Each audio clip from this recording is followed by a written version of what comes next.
Well, the stars and moon aligned today for your viewing pleasure. This is Uncle Vigilante. It's Friday evening, and many of you may have tuned in because you knew I was going to be interviewing Kingsley Edwards, who's the CEO of Flote.app. That's FLOTE.app. But he couldn't make it. We needed to kick the can down the road to Monday evening from 8 to 9 p.m. So please, if you're interested in privacy, platforms that honor privacy and protect content providers, you're going to want to tune into that very important interview. But unbelievable. For those of you who know me and know my history and entered the theater of the absurd when the crypto vigilante made their last coin pick, DERO, and executed their now infamous pump and dump, you'll know that I got into it with not only Raphael, Little Ruff, we call him, but also Mix.X. And, there's just been, a lot of wounds out there. And I have to give Mix.X credit because when my interview tonight went south with Kingsley, I had somebody who was willing to come on my show anytime. He said, put me on speed dial, and that's Andreas Antonopoulos. And I had asked Mix.X before they kicked me out of their chat if he respected Andreas and what he had to say. And he affirmed. He said, yes, he did. Said he didn't agree with everything, but he really does agree with mostly with Andreas Antonopoulos. And so look, I'm a big deal now. I mean, I'm a big deal. If you don't believe me, just hang in there at the end of each one of my videos, except the ones I live stream. I let you know how big a deal I am, and I give you a disclaimer, and you guys know what that disclaimer is. It's like, I don't know shit. Well, Andres respected that, and he said, Uncle V, I like your approach, and I'll be at the ready anytime you want to bring me on to talk about the ideal properties of a cryptocurrency. And I'm like, that's cool. That's cool. Would you mind just kind of hanging in the wings in case there's ever an interview that I have to where there's a cancellation? Would you mind just being at the ready? And he said, Uncle V, for you, put me in speed dial. And he gave me his speed dial. And no kidding, 2 nights ago, I thought I'd test it at 2 a.m. I had to get up, go to the bathroom. And I'm like, I'm going to test it to see if he was true to his word. He picked it up and he said, let's go. You ready? The ideal properties of a cryptocurrency. Are you ready? We going live? I'm like, Andres, you are a legend, man. You're a beast. And so here I am right now. I'm going to bring you because Mix.X actually phoned me and told me that he would come on my show. So I asked him if he would be open to debating Andreas. And he said that he would. And he said that he would even hang around to answer any questions from you, the viewing audience. So here's what's going to happen tonight. I know you can't believe it, but I'm going to give up the reins. After this introduction to these gentlemen, I'm going to hand it over to Mix.X, who's in the room with me, and he's going to take the reins. He had a couple of conditions. He's anonymous. And so we don't know who he, she, they, zer is. I'm not going to give it up. I kind of have a sense, Mix. I kind of have a sense, but I'm not going to give it up. You can if you choose. And he asked to remain anonymous. So when that happens, I promised that I was going to dim the lights, and then he could manage the debate. I suggested that he introduce Andreas and let Andreas just start the debate. And then Mix is, I think we're in agreement. At any point in time, then you can stop Andreas. We have it built in to where you can literally just hit the pause button, and Andreas will stop talking and provide you the floor. Is that fair? He's nodding that's fair. So I think it's cool. I want to just say hello to someone. Sometimes I have to say hello in the chat for it to fire up the chat. I have no idea why. But so look, let me set the stage again. Tonight, what we're going to have is a debate between Andreas Antonopoulos on the ideal properties of cryptocurrency and Mix.X. And Mix.X, you know, he's an expert on everything Monero and DERO and R and other privacy coins. Thinks Epic Cash is an absolute shit coin. So we're going to ask Andreas about that as well. Because look, really, fair is fair. It's just kind of like reverse engineering. And you talk about what are the ideal properties of a cryptocurrency. And if you can figure that out, then look, whoever's left standing at the end of the debate, yeah, we all, Mix.X, we all have to declare that to be a winner. So I'm willing to die on that hill if you are. Are you? He's nodding yes. She's nodding yes. Zer's nodding yes. I don't know. But so here it is. Again, you have to apologize. You have to give me about 30 seconds of transition. I promised Mix.X I would shut down the lights in the studio and he could come on. And I also said that we would do it so that he remains anonymous. So there you go. Give me 30 seconds, guys.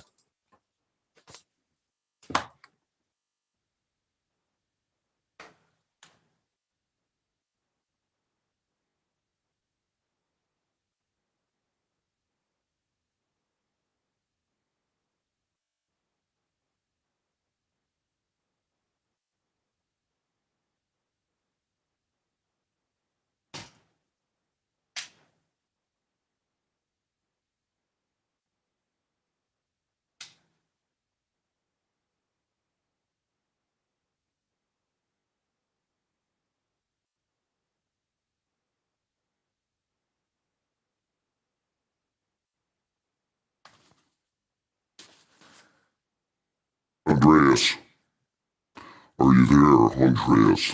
This is Mix.X. I'm your worst nightmare tonight because Epic Cash is a shitcoin. What say you? I'm gonna go ahead and give you the floor. I have to figure out how to do this. I need to share screen, but I think I have it. Stand by. Here we go. Okay, let me share sound. And can you see that? Yeah, I think you can see that. We better unmute. Unmute. And I think I'll enlarge it. Okay, look, here's the deal. This is your movie, so you go first. 3, 2, 1. Let's go. Let's go. Why isn't this working? Well, this could end up being an abortion.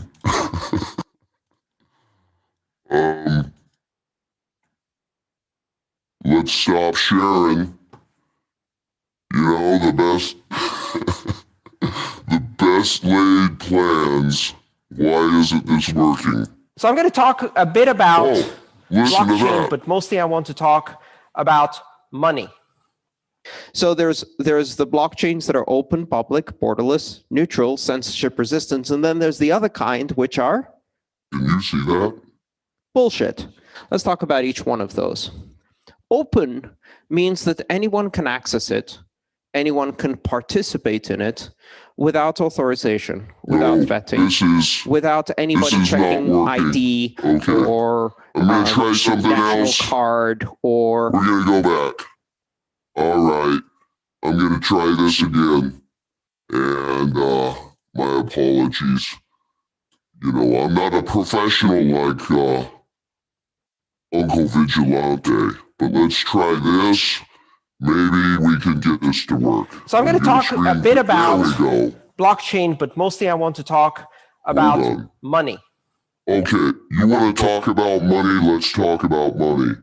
Let me screen share, and we're going to give you the floor. Where the hell is this? There we go. Can you see this?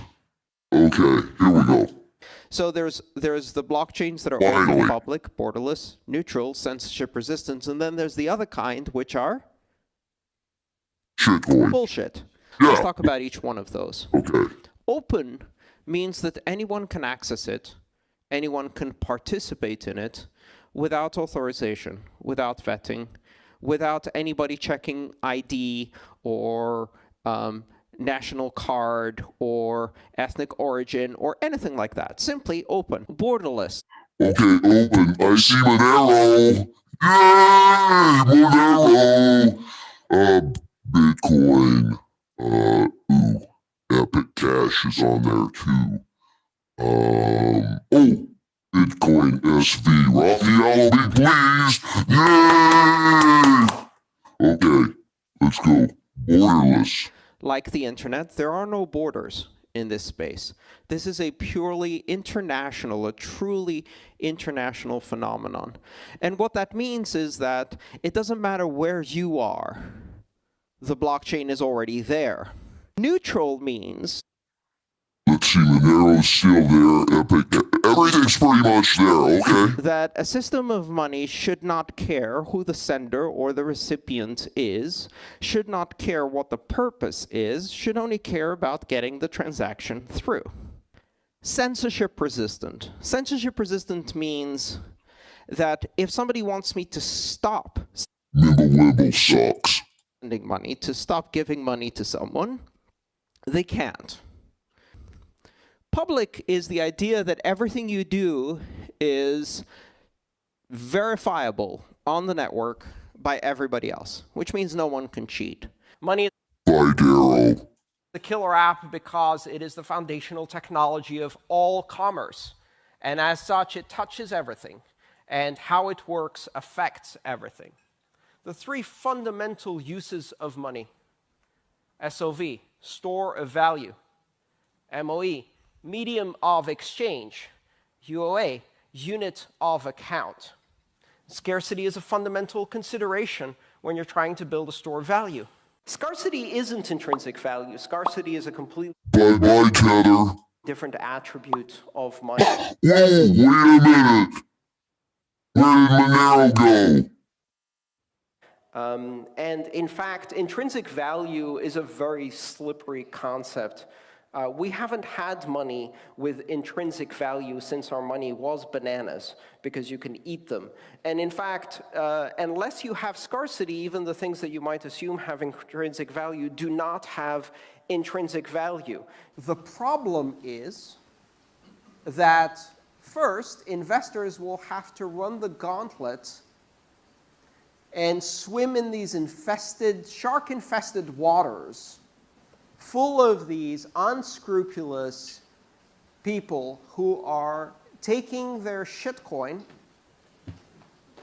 and making an initial offering, whose primary purpose is not to add funding for a worthwhile project that is already achieving success, etc. It's not to generate value or Whoops. take growth to a next level for something that is already worthwhile. I would say at least 95% of the ICOs out there have no basis, fundamentals, or anything like that. Fungibility. I never did like Andreas. The ability to have units of value that are indistinguishable from each other for legal purposes. Because without fungibility, currency ceases to be practical as a medium of exchange, because you now have differential pricing. The reason we have fungibility in the currency is very, very simple. Otherwise, it wouldn't work. It's the understanding by law, understanding by practice, and technological fact. Raphael. Every unit of currency is indistinguishable or is treated Austrian economics, dude. as indistinguishable from every other unit of currency. However, at the same time, we're seeing a lot of Lucy, did you buy some DERO? Lucy? You have to run. Technology is being developed to improve fungibility, because fungibility also has to do with privacy and anonymity. And that means ensuring that transactions are private, that you don't know who is who in a transaction, that you don't know what value is being transmitted. There's a number of technologies being developed for that, where you can't even see the value of the transactions being made. You can't tell who is the sender and who is the recipient. You can't tell how much money is being paid. And it really fixes fungibility, because Yeah, but even though he's describing Mimblewimble sucks. Read the reports. Check the pinned messages. Austrian economics, dude! you simply can't track coins from one to another. You're sure it's gay? What Dandelion does is it delays the appearance of the transaction on the network by routing it quietly first before bursting it out. So essentially, it uses... I like those flowers, though. Those are pretty. Very pretty. Good taste, Andreas. a routing network where the transaction first propagates a few hops within the network without being flooded to everyone. And then once it arrives at a specific distance, it bursts out like a dandelion seed that floats through the air until it hits a certain point and then sprinkles out all of the little seeds. So the reason for that is because if you're trying to triangulate, you're going to see the point at which it burst rather than the point at which it originated. And Mimblewimble uses some interesting... Mimblewimble sucks. Listen to him. This is what he's going to tell you. I know it. Tricks in cryptography to effectively create a blockchain where transactions are private. You can't actually see who's transacting with who, but also what amounts they're transacting. And it's got some very interesting privacy and scaling implications because of its innovative nature. Andreas, read the report, man. Mimblewimble sucks. It's nowhere near as fungible as Monero. The power and freedom of controlling your own money has a trade-off. And that trade-off is that in order to ensure there are no centralized parties that control the issuance and verification of transactions, everybody verifies everybody's transactions, and that has an impact on the scalability of the system. Can we keep that to within a manageable and affordable level so that many people can participate in running full nodes without that being purely the domain of very, very large corporate data centers or just miners? That's important to maintain the decentralization of validating transactions. But predictably, the Bitcoin blockchain is going to get big. But in order for these tools to be effective at providing people the universal privacy that we have with cash, which for thousands of years gave people the freedom to transact and apparently did not result in the end of civilization, we need to go further. We need to have these tools on, by default, in every wallet. What if people could give other people money without anybody knowing about it? That would be awesome, dude! Bitcoin is not a privacy coin, and that's a bit disappointing, and it's one of its downsides, but it is the truth. Hey, Andreas, what's Epic Cash? I have no idea. Wow. Wow. Okay, that was a little bit depressing, but I'm gonna man up. Let's stop sharing. Let me get out of this, and bear with me. Let me get back over here to the channel. And I see everyone in here.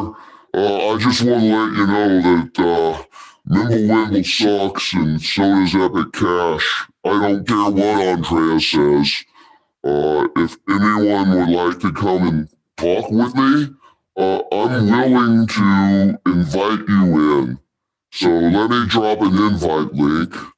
Let me do that. I'm going to drop it in here. And if anybody wants to come in, hey man, it's Friday night. It's a party. And, I'm just grateful that Uncle Vigilante, we are on speaking terms now. Uncle Vigilante, would you please, what button do I push to anonymize myself? Because I think I'd rather be a female right now. I'm self-identifying as a female for anybody who wants to call in. Unless that's irritating. If it sounds a little irritating to me, so We can always. No, that almost sounds like Uncle Vigilante himself, and we can't do that. What if we go to the Grand Canyon, Uncle V? I don't know. We'll see. It might take a while to have an engaged discussion with people. So how about, you know what? How about you just give me the reins? I'm sorry, Uncle V. I have to go to the bathroom. Can I go to the bathroom, Uncle V? And I decided I don't want to take any questions. I'll give the floor back to you. So if everyone would just, if you want to call in and speak to Uncle V, he can speak to me. I'll be cowering over in the corner based upon that ass whooping Andreas just gave me. But I do appreciate the floor, Uncle V. You've been a stand-up guy. You know, we were wrong to kick you out. You were just defending newbies because you caught us with our hand in the cookie jar of that obvious Chum-And-Dump. And look, I'm a big enough man to say I'm sorry. I was wrong. Please forgive me. And if you do, then we're good. Bye, DERO. Okay, everyone, Uncle V will be right back. Thank you again.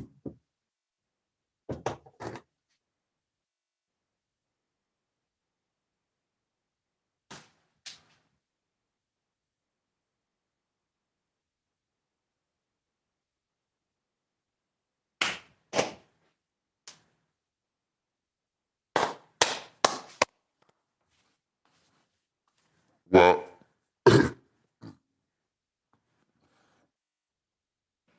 excuse me, I had a frog in my throat there for a minute.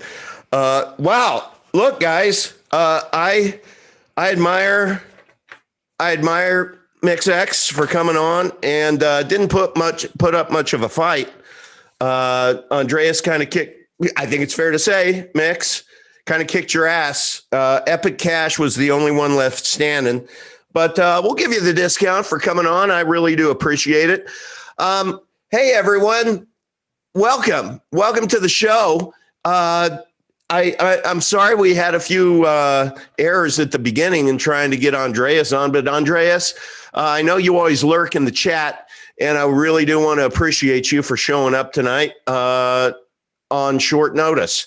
So that was great.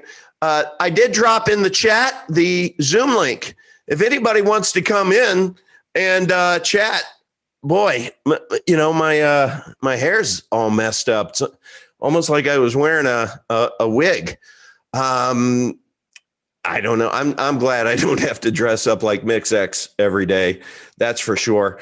But hey, you know, let's just give them a nice round of applause. And this is just going to be an open forum, fun. We'll talk about anything.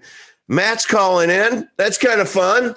Hey, Matt, I think you definitely are the first caller to come in. Come on in, Matt. Let's talk crypto or whatever else you want to talk about. Are you there, Matt? Are you gonna be just calling in, or are you gonna actually show some video? You gonna lift the skirt, show a little leg? Matt, you're on mute. There we go. I think I just heard you. Hi. Hey, there we go. I can see you too. That's awesome. Yes, there I am.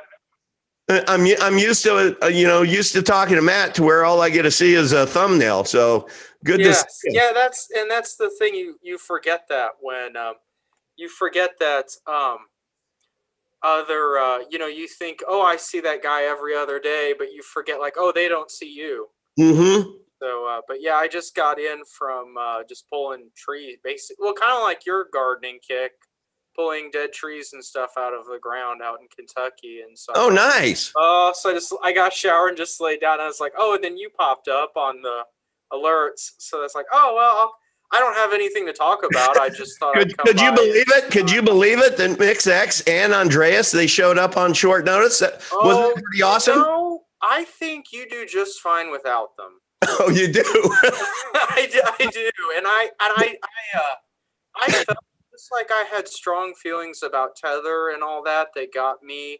I didn't get a lot of followers or whatever. It's like, oh, your family or cops. You don't like Bitcoin, all this because you want the U.S. dollar to win forever. And I was kind of like, no, because this thing's been around for decades and it hasn't helped anyone. It's just, there's like 3 guys bought Lambos, but anyway, so it's like, so yeah, so I hang out in your rooms and stuff a lot. And excellent. Yeah. Excellent. So, I don't have anything to talk about, so I'm not going to hang around all day, but I was just going to say that, yes, this is all a wild ride. Right. From how cartels and guys responded to Tether, their responses to turn around and be like, oh, let's front run everything. Let's front run everything. There's there's this, there's that. And so it's like, oh, it's all exhausting. And I know you're tired of it. Well, let me ask you a question. Jesus in me. No, I'm sorry. I'm sorry. I was going to say, educate me a little on Tether. You seem to know a little bit about it. And I just have, I'm the uninitiated when it comes to Tether. I knew it was a stable coin. And if I wanted to get out of Bitcoin when I didn't, that I could have gone into Tether and then it would be pegged at $1, right? But what is the overall knock on Tether other than, it has, no value behind it. It's just like fiat money. It's made up. Well, it could be worse than fiat money because at least fiat money, I'm not an expert or whatever. I would go in like a little canine and like somebody like coffee's there. Somebody's like, well, what did this do? Well, what did that do? So it's like,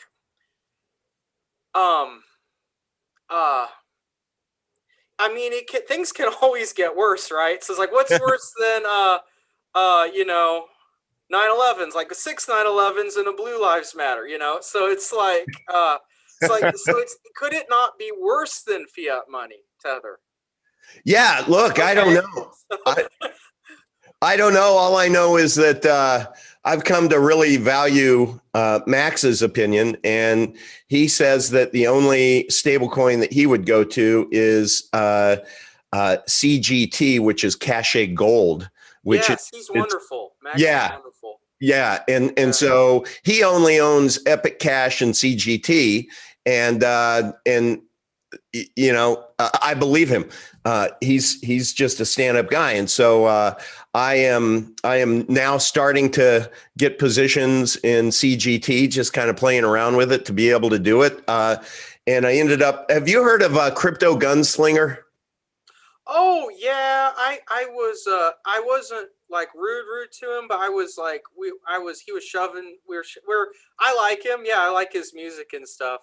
He's fun. Well, he's a character, man. He's cool. He's like a cartoon, I mean, and I say that in a good way. And so we have a lot of direct chats. He's a voice Telegram guy, as everybody knows, and Max absolutely won't have it. He won't listen to any voice, certainly won't respond to it. So we have a three-way group with Gunslinger, Max, and me. And so it's really just Gunslinger and me because it's all voice text, and I know Max will just dismiss it. But I've come to really like the guy. and I'm trying to get him on, but he's just so darn busy. He'll come on, but he's starting to play footsie with Epic Cash and learn about it, and likes what he sees so far, but he's not nearly as comfortable. Waiting for the wallet to come out, which is going to be awesome, by the way. And I just asked him as kind of a sidebar. I'm like, I don't have a lot of BTC left, but I'm interested in what you have to think about it. What do you think is going to happen? And he said that, the positions he's still holding on, because obviously he got in at $6,000. And so he rode it all the way up, and whatever he has now, he says that he'll write it down or up. But what he anticipates is that it's going to get up to, or how did he put it? He says, once it breaks 50, which he's really confident it will, he says at that point in time, I'm going to trade, or I'm going to get out of my position in Bitcoin 100% and get to whatever he determines to be safety, because then he thinks it's coming down to 10. Now it's like anybody else, so then you go in and you can buy, 5 times as much as if you just wrote it down and back up or whatever. And then he thinks it'll go a lot higher after that. But I don't know. I just like being able to get people's different opinions on stuff. Where do you think the market's going to head? Well, I'm actually my boss, or my not boss, but mentor in my group they would probably physically hit me if I did what's called technical analysis. So, because it's just lying with pretty colors and all that. Yeah. And they just got rid. Actually, I wouldn't mind if you featured it sometime, but I just did my first YouTube video where I talk about some issues with.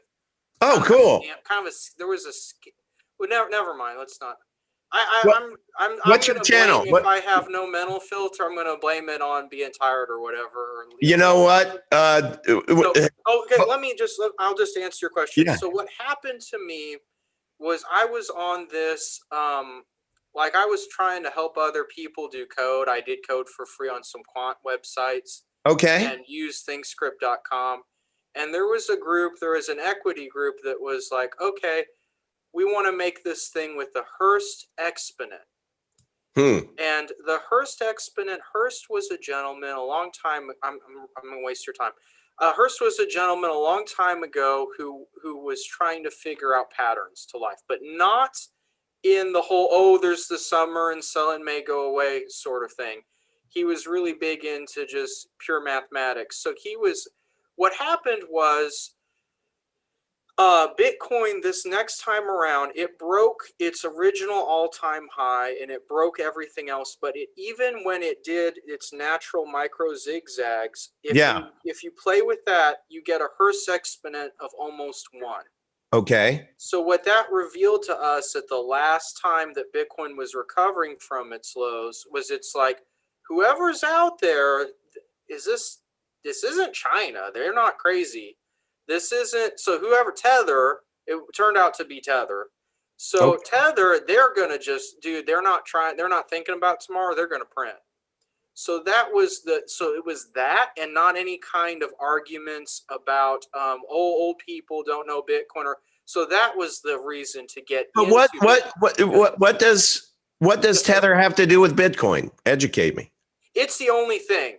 Without okay. I'm going to beat my ass kicked, but doesn't matter. You know what?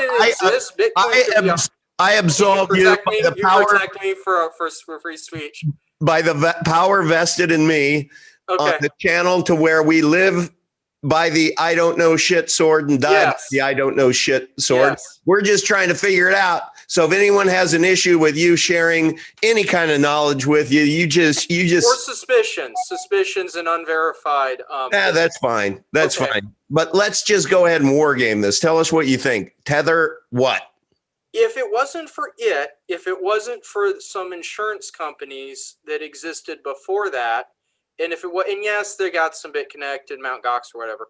If none of those guys existed, would Bitcoin, all of the cryptocurrencies today, would their market cap be over $1 million? I don't know. That makes me the king of all FUD people. So just get me out of here. No, I don't care. Let's unpack it. Yes, sir. Unpack it. I mean, why do you say that? Well, because maybe people sold drugs, maybe they didn't. I don't know. But how do we know? Did it?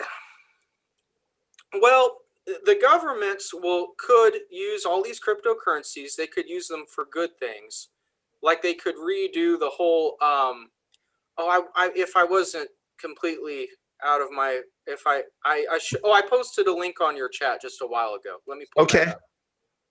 So let me see. Sure. Okay, because I was just, and I haven't even been on Telegram in forever, so I was like,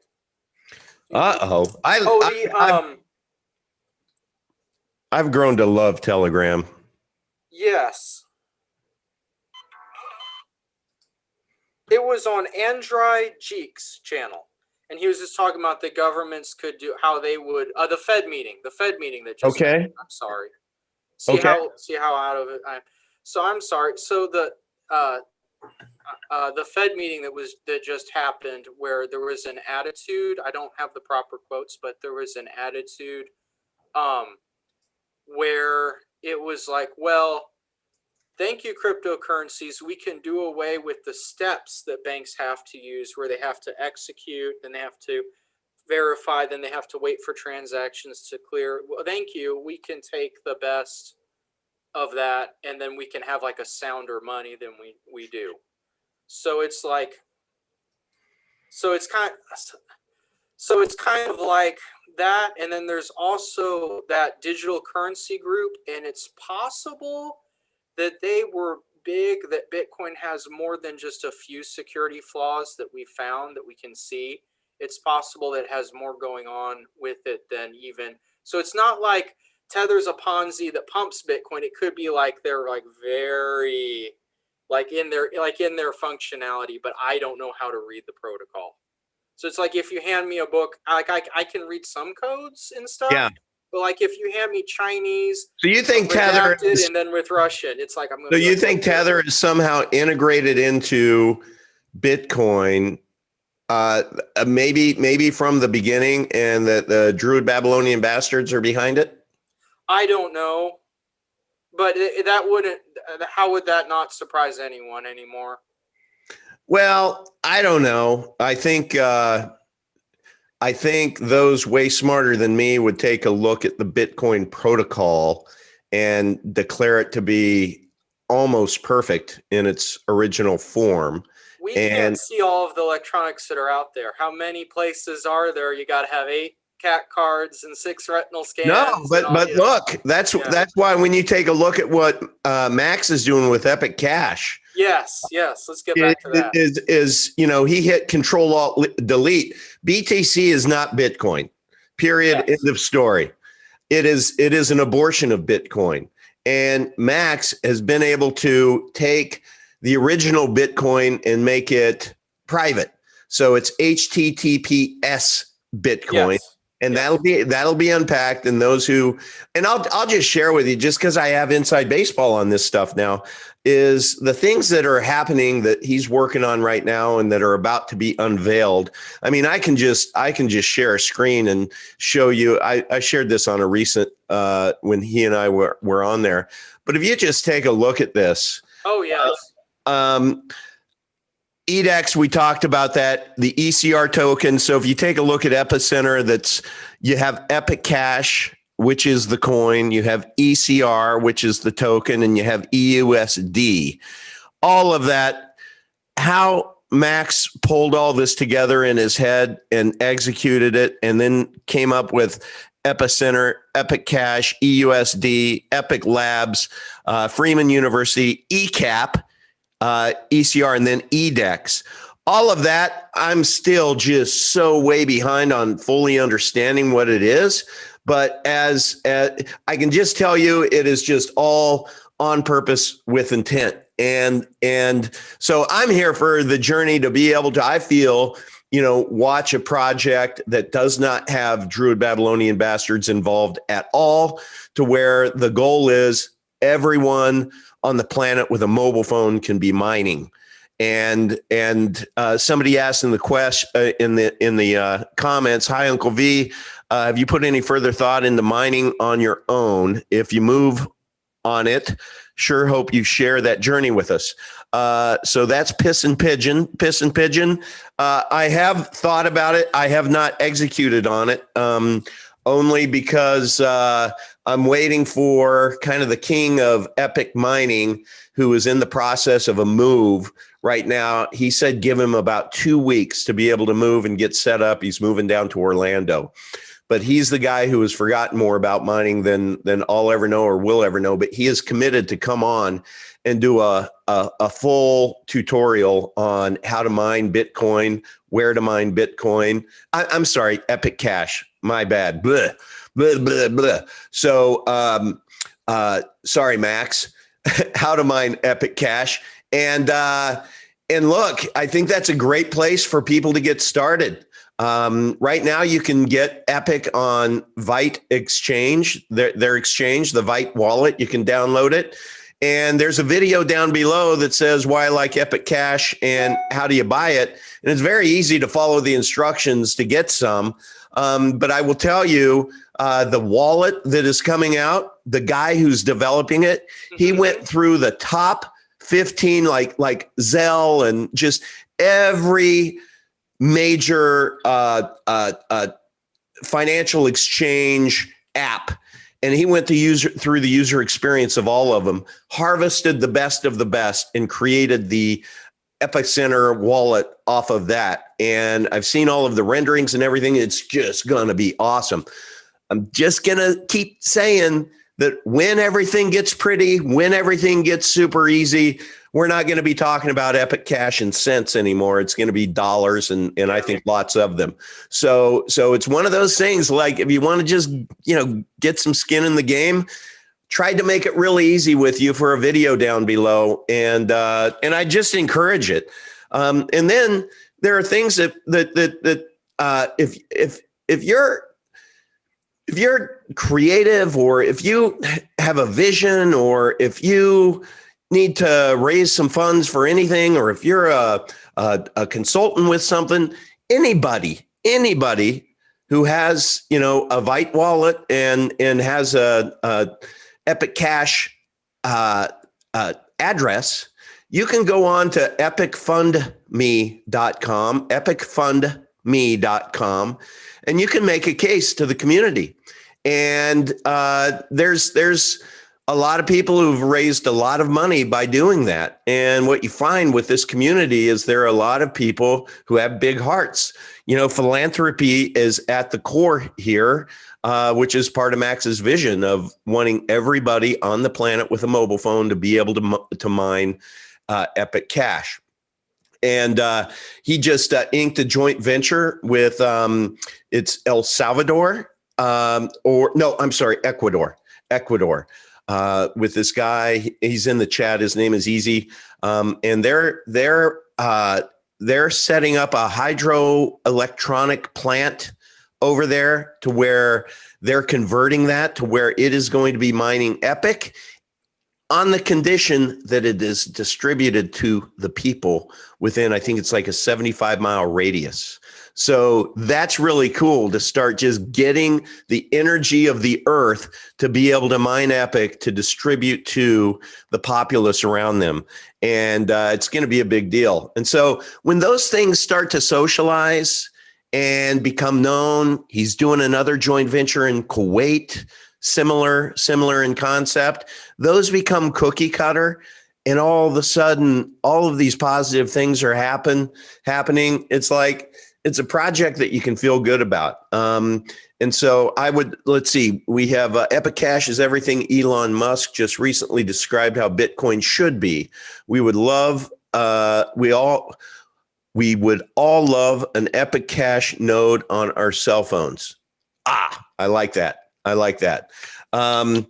So anyway, it's funny. It's like, I didn't start this channel to ultimately be, an Epic Cash fanboy, but after going through the whole journey and investing in a lot of different coins and just being thoroughly disappointed and recognizing I'm just not smart enough to I don't think many of us are, of being able to really figure this market out. you know, even if you're a TA guy, I think those guys get crushed. They just don't tell you about it. What do you think about that, Matt? Oh, yeah. What do you think about that? You think these guys that go out and they start drawing their little graphs, and do they tell you when they get wrecked on their shorts or long? No, and then it gets you get to where you have to like track them, even and you don't have any money in them, but you're worried about, are they going to make another project look bad? So you're watching them. So you're like, well, how do I talk about this other channel that's going to wreck everybody's retirements or whatever? And then you're like, well, I won't say anything negative about that person, but then I'll just put it out or whatever. It never anyway. All that happened to me was I did the Hearst exponent, and I was very impressed with it, that Tether was willing to pump suicidally to get Bitcoin up high. So that's why some people bought in, and then quite a few people left before Saturday night Elon Musk, because I still haven't seen it. Did you see the Saturday Night Live Elon Musk? I did not catch it live, and then afterwards I heard it was just so bad I didn't even care to look. Okay, because I haven't seen it, but it was just assumed, I guess, that it's like, yeah, he's gonna say the T word. He's gonna get up there and be like, so anyway, Tether, I'm getting rid of Tether next week, or like, because what I mean is he's predictably unpredictable, right? So he likes to do crazy things. Yeah. So that like hit his own stock to make it look like the Tesla icon or whatever, you know.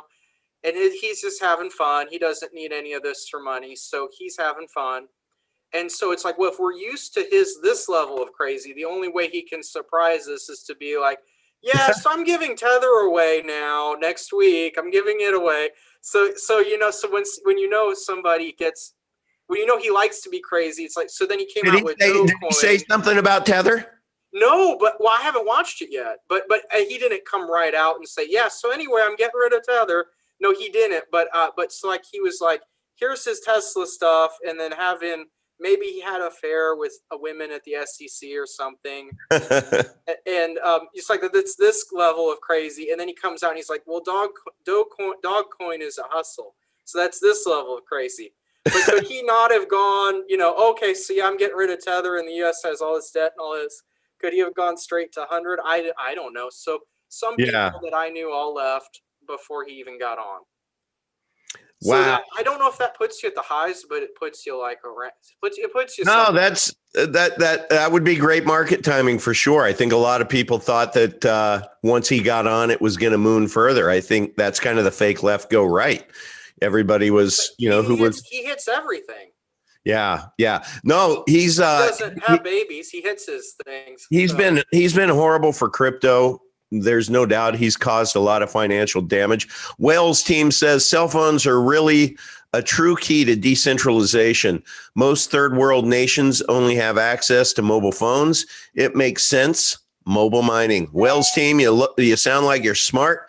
There's a link above. Yes. Zoom in and come talk to us about that. That would be awesome. Let me. Yeah, no problem. No, you do. You do. Get an actual expert on. Go, Matt.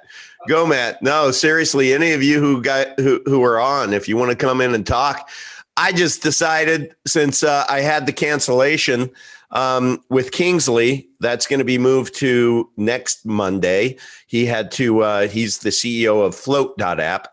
FLOTE.app.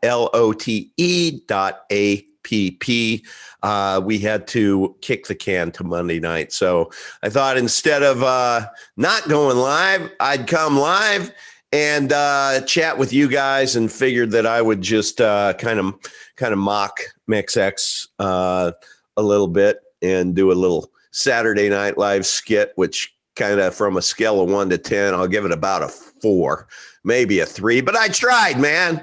I tried to make it fun. I tried to make your Saturday evening fun. And look, we got Matt on. It's good to see a friendly face, and good to see all of you in the chat. It's been a crazy week. Man, I don't know if you saw my last video, but I am super jazzed about Galt's landing. You know, I interviewed Jim, who's the CEO of, Jim Gell is the CEO of foodforestabundance.com. And I'll tell you about this guy. He's about ready to ink a deal with, the producers of Steve Irwin, the alligator dude, the Australian who died. Well, I guess their production team want Jim to be the next guy. And it's not going to be about exploring, animals and things like that. It's going to be about him changing the world, going to all of these communities all around the world, villages, parks in big cities, and turning them into productive food forests.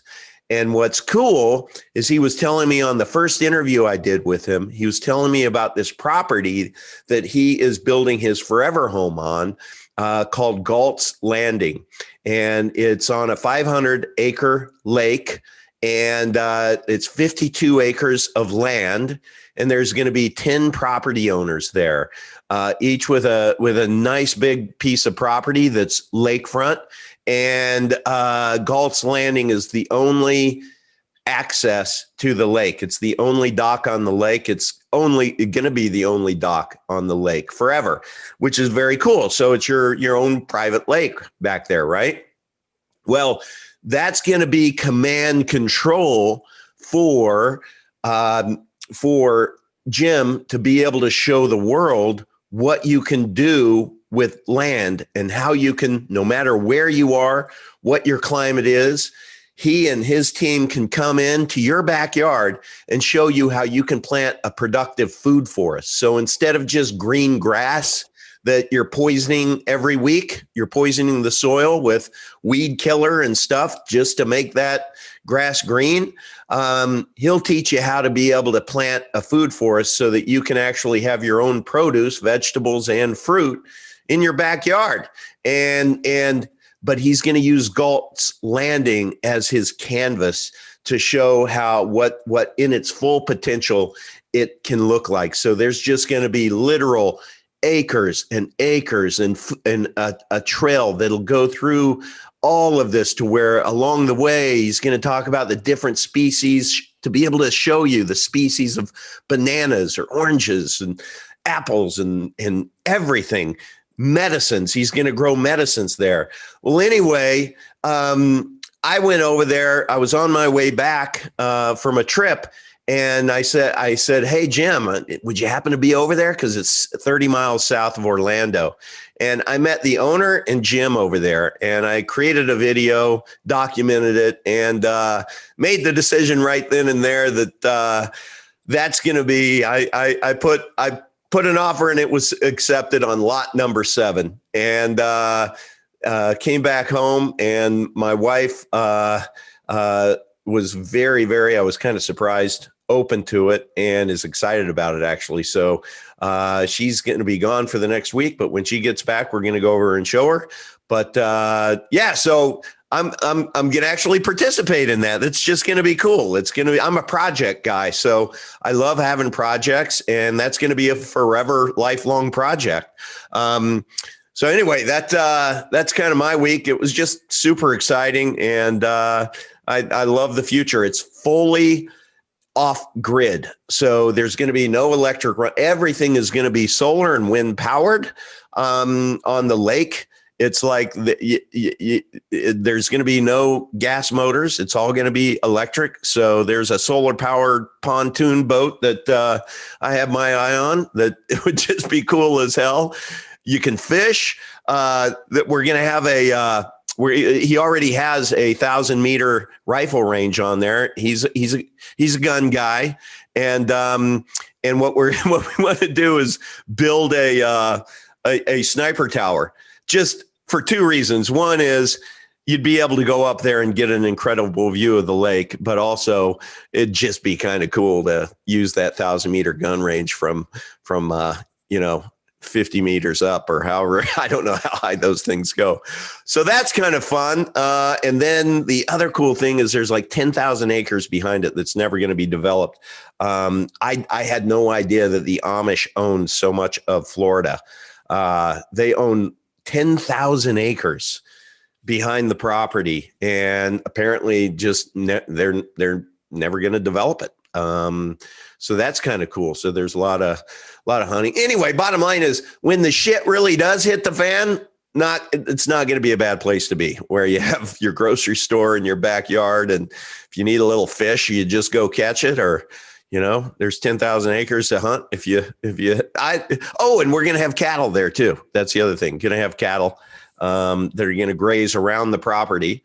So it'll just be fun. Did you happen to see that video, Matt? Oh no, I'm behind on videos, but I saw your earlier ones, and I actually am going to watch it. Yeah, it's just like 12 minutes long. Oh, okay. Yeah, actually, it's here. Let me do this. This will be kind of fun. Let me go to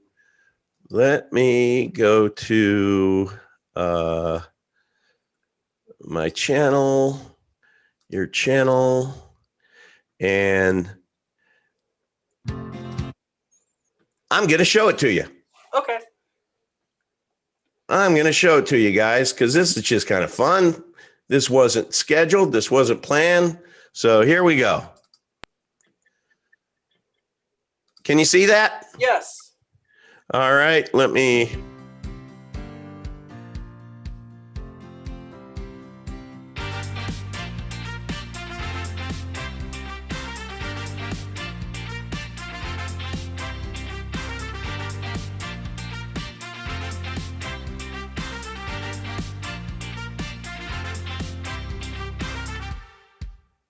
That's it.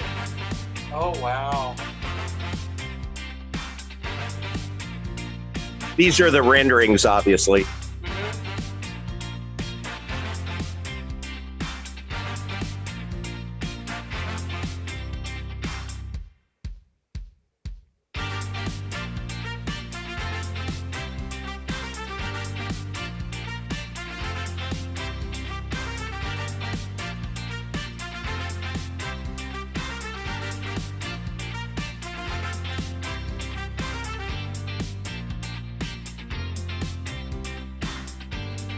Now, this will take years to develop to look like this, but that's part of the journey. Oh, yeah.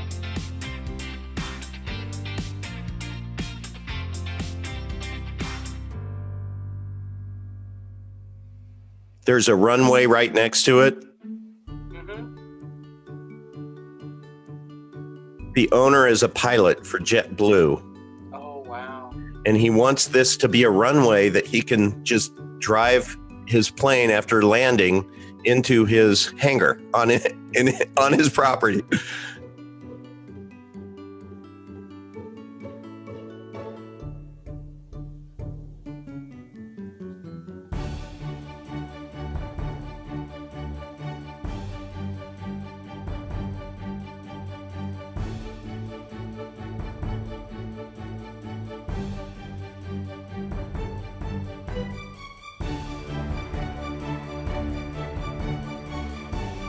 Now, there's going to be a lot more solar panels than I'm seeing on the rendering if everything's off grid. But you'll be able to hear Jim here in a second. Okay. So this is the actual footage when he comes on. Okay. Of my trip. I just did a short interview with him. So that's the idea, to be able to have one dock and all the boats would just be electric, and then that's solar powered.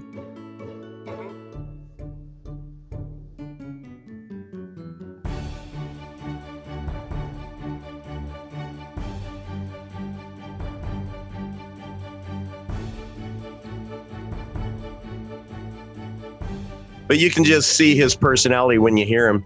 He's going to be perfect. We're giving you a tour of Galt's Landing, and starting with the little food forest right here. We've got a little food forest with bananas and sugarcane and yucca and several mangoes, persimmons and peach, cherry, many different types of citrus and olives and elderberry and mulberry and passion flower. It's loaded with food. And this, if we turn this way, this whole area is going to be centropic rows, which means rows of a diversity of hundreds of different types of food and medicine growing on this incredible property here at the end of the road. And Yana, if you look all the way over here, this is one of the homes that's being built there. That's just the guest home. And then we're going to show you the lake, which is over that way. Tell me more about this. Okay, so this is Galt's Landing, and what we're doing here is syntropic agroforestry, which is a fancy way of saying we're going to have rows and rows and rows. Every 8 feet, there's going to be another row. It'll be 5 to 6 feet wide, and it will start at this edge here. And this is going to have wet feet because it's kind of a lower lying area. Okay, which means the roots will have water. It could rain. It could come up a foot above the line. Exactly right. So a lot of berries, a lot of bananas. Imagine a banana plantation with dozens of different species of bananas all growing along this row and many other support species. And then row, row, row. And then along the top edge here, it's a little drier, more elevated. So we're going to do, the whole area is going to be syntropic rows, which is... Well, can I ask you a question? Do you know a pilot who can explain what's going on with it looks like a runway? Can you get a pilot over here? Yeah, Brian, let's hit it. Brian, you're a pilot for who? JetBlue. JetBlue. Can you explain why? And you own the property. Yep. Can you please tell me why you chose the property and what was important in your criteria? Well, number one was the runway and access to the runway, which this here, just on the other side of that fence, yep, is a mile-long runway, which is capable of supporting corporate aircraft that could fly direct from here to Seattle, Washington. Wow. Okay. Pick you up right in front of your house. So that was the original idea. Okay. We're still working on that runway piece. We got a little bit of a confrontation with the owner over there as what the price is going to be, but we'll get it worked out. It's not if, it's when. Yeah, it's when. I like well, tell me about the lake. How many acres? 430 acres. And we'll show it here in a second, but it's... Only 2 people have access to it. Mike is the other guy's name, and then Galt's Landing, and it's loaded with bass. So it's 430 acres? Right? Yep, and we've got the only dock on the lake. Yeah. It's absolutely amazing. It's like paradise here. All the food, water, energy, multiple different... Well, what about the energy? Are you on grid? No, 100% off grid. Wait a minute. So you're not relying on the Druid Babylonian bastards to serve you the power? That's a negative. So they can never shut it off? No, never shut it off. The only person who can shut it off would have to shut off the sun, and I think he's a little bigger than the Druid Babylonian bastards. Well, the Druids are working on that too. But yeah, that's true. Chemtrails. Yeah, for sure. So I see we're standing on a gun range for any of those who would like to get their target practice in. That's kind of fun. Yeah. It's 1,000 feet range. And then I see some campers over there. Is that meant for if people who live here have campers, they could put them over there to charge, or what is that? Well, we haven't decided yet. Right now, it's just been my little vacation That's your little spot. Mecca. Yeah. Okay, that's cool. But yeah, we'll turn it into a little... Now you have a pond over there by the guest house there, which is your guest house. And that pond, what's your vision for the pond? So we're going to probably fill it up a little bit higher, stock it with more bass from this lake, and then we're going to build a little tiki hut right out on that little island that's out there in it. It's a little peninsula, so you can walk to it. Yep. Have a little bridge cross over to the house, and then it'll be beautiful fountains, lights, and fishing. And we're going to load it with all the best fish food you could have, all organic. So there are a total of 10 lots here. There are... Oops, excuse me, I need to get, I don't know why I'm having an issue. Let me, no worries. There we go. There are 10 lots here. 10? Right now there are 6 remaining. Yeah. Right? Yeah. Because I just put dibs on 7. And so the idea is it's going to be a small community that will have access to this amazing food forest, of which, as I understand it, we're going to have people on a daily basis who are going to pick the fruit, hand deliver it to the owners, and the excess is going to go towards supporting the local communities with food. So that's the abundance piece of food forest abundance, is it's not going to go to waste. And we may support some farmers who could come in, and there's just lots of different things we can do. But the bottom line is, this is the vision of building how many acres of land? 51 acres. 51 acres. Yep. And let's round up, I'm a sales guy, a 400-acre private lake. Yep. And it's building it for these 10 owners and their families, friends, colleagues, because imagine one day being able to walk a trail that would take you 20 to 30 minutes to get through, that would be going through a food forest, to where there'll be descriptions of everything that's being grown, and then they'll have little places, pockets of peace, to where they can sit, overlook the lake, and this is just going to be basically paradise. Paradise. I'm going to call it the Garden of Eden with an airport. Yeah. Is that fair? That's fair. All right, guys. Well, good. Your vision, going to have you on the show. Now let's. I want to see some relevant. Sure. All summer long, it's probably an average of. Are you still seeing that or no? Cooler here. Oh no, it cut off, but I can. This lake. Hold it's on. much cooler. It is very cool right now. Amazing. It's very cool right now. I mean, I forgot that we Garden of Eden with an airport. We're going to show the lake. Hold on. Sorry about that. Premature estopulation.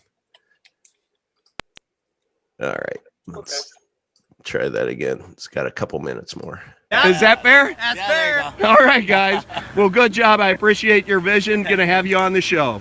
Now let's. And I want to say something relevant. Sure. All summer long, it's probably an average of 7 or 8 degrees cooler here, because there's a big lake on that side, and then this lake, it's much cooler. It is very cool Doesn't right it feel now. Amazing?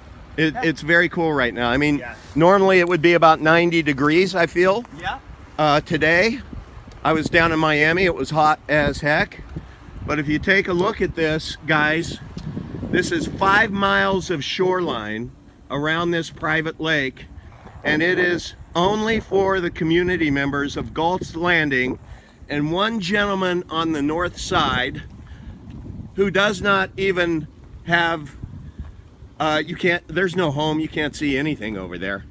But where did those words come from? I've never seen that before. That's a tip here, you build it. Okay. The tip, all right. That's crazy. I'll just go here to the tip of the dock, and look at how beautiful this is. This is just stunning. Stunning, stunning, stunning. And each of the homes are going to be able to have their own private dock. And what's going to be cool is around the homes, all the way around the homes, is going to be on that side is going to be a huge pasture for cattle. So they will have access behind everyone's homes, but the docks will be connected to your property through a bridge. So the cattle have full access underneath, but you can still get to the lake in your dock in your boathouse, which is just magical. This is heaven on earth, guys. It really is. I mean, good job with your planning. I'm always smiling when I'm standing I bet you. I bet you. Okay, I can't wait to bring my wife over here. I'm sold. Wow. Whoops. Let me get rid of that. Beautiful. Let me get rid of that. Did it stop sharing? Yes. Oh, cool. That was really beautiful. Yeah, isn't that fun? I mean, it's just a cool project. And Brian, the owner, he's like just adamant that he just wants there to be a group of people who are like-minded, who want to be, who just want off the teat altogether, and are willing to lean in and just kind of contribute to the collective, if you will. So it's, I don't know. It's just it's a cool journey. Next chapter. So I can't wait for the first time that I'm, live streaming from Galt's Landing. That'll be fun. It's called Cat Lake. So yeah. So and then hey, any of my favorite Uncle Vigilante family want to come down and drop a fishing pole in? There we go. We'll go shoot some stuff and catch some stuff and throw a big bonfire. Oh, the coolest part about it, when I was filming at the end, if you turn around, if you look back at it, you'll see this giant oak tree that's just giant. When you go walk under it, it's one of those to where you can envision like a real great carpenter coming in and doing kind of a Swiss Family Robinson treehouse home there. so I know that all of our kids aren't, they're a little older, so I don't know how fast that'll happen, but it's a possibility. But it's just kind of cool. Then you know what? Then I get home and my wife brings me the mail, and you know what I had? What I got? I got $100 fine from the homeowners association because my shrubs weren't trimmed low enough. And I'm like, that is almost joking about that. That is almost a providential God wink to say, get the hell out of there. So I have one, but they can't find me where I am. They can't find you? Yeah, I have one, but they can't find me. I don't think these guys can legally find me either. And what people may not know is I had a channel called the Uncle Odd channel. I had 6 of them.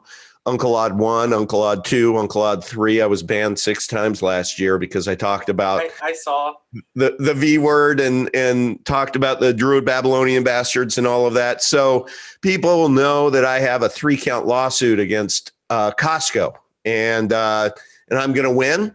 And when I do, I'm going to liquidate Costco, and I will then buy Costa Rica. And I'm going to rename it Costco Rica and invite everybody to move down there who are cool, who are, yeah. And so my Uncle Vigilante family, I'll still keep Galt's Landing, just to be able to come home every once in a while. But, I hear Costa Ricans are just fine. And so I think that's better than a warehouse. What do you think? Yes. So I saw some of the homes you'd finished at your new place you're working on, and I saw that they had the. So I was fortunate to be able to go see some of the passive solar homes that they have, where what's that? The passive solar, not solar panels, but the ones where you do an energy balance on the house, and you go out. And you have like, okay, between like you have the calendar and it's like, okay, from here, I can give you books and things, but you can. So it's passive solar and so it's 100% off grid, or do you have to have yes. So this is so that you do not have to own HVAC. You measure, it's very big into compasses. You have compasses and coordinates, and it's very big. Everything's about compass. And so instead of using and this is, you just can't do it any other way, because if you have solar panels, you don't want to spend your solar panel on HVAC, especially living in a warm place. So you on what track? I'm sorry? You said you don't want to spend your solar panels on what track? HVAC. What? Oh, HVAC. I'm sorry. Yes. I thought you were saying 8-track at first, and I thought you were drawing a parallel to old technology. Well, I'm sorry. My microphone's not very good. When I saw you get on, I pulled an old laptop on because this is the only one with the camera. Maybe get a little bit closer. Okay. Sorry. Yeah, because you're kind of echoey now, but yeah, that's better. Okay. So HVAC, you don't want it running your HVAC. Why? No. Because no matter how well you insulate in that, a lot of what seems to work best is a particular footprint of a house. You can decorate the house any way you like, but for where you live, you need to have the roof has to face the sun for a particular direction, and then the roofs have to be the overhang of the roof has to be so long, and it has to leave the window open so if let's say you live in Canada, you want, when the winter comes, you want to have your even in a ton of snow, you want to have the curtains open, and you want the roof to be slanted so that you get a lot of sunlight comes in and hits the ground inside your house. And you want like a concrete floor in your house and the sun to come directly through the window and hit the concrete floor of your house. Oh, and not even have a rug on it. Matt, you gotta knowledge me up on this. That's the cool part of the journey. Now you're gonna have me like being a passive solar evangelist. I'll have to figure it all out and go down that rabbit hole. I look forward to that. That's fun. So yeah. Okay. If you go, you might have already started on that. But of the homes, on your guest houses you have, sir. Well, there's just this one guy's guest house, the owner. And by the way, what everyone saw when you saw just a lot of land and dirt, that's what it is right now. So what you saw at the beginning was just renderings to where when he was envisioning it, he had a video artist pull together that. I think he did a fantastic job. So it just gives you a vision of what it could be one day. It's like everything else. It'll morph. And of course, it'll take a long time for the trees and whatnot, the fruits and vegetables to be planted and then come to maturity. But, if that takes 3 years, 5 years, 10 years, 20 years, it's just going to be, a very cool journey. I'm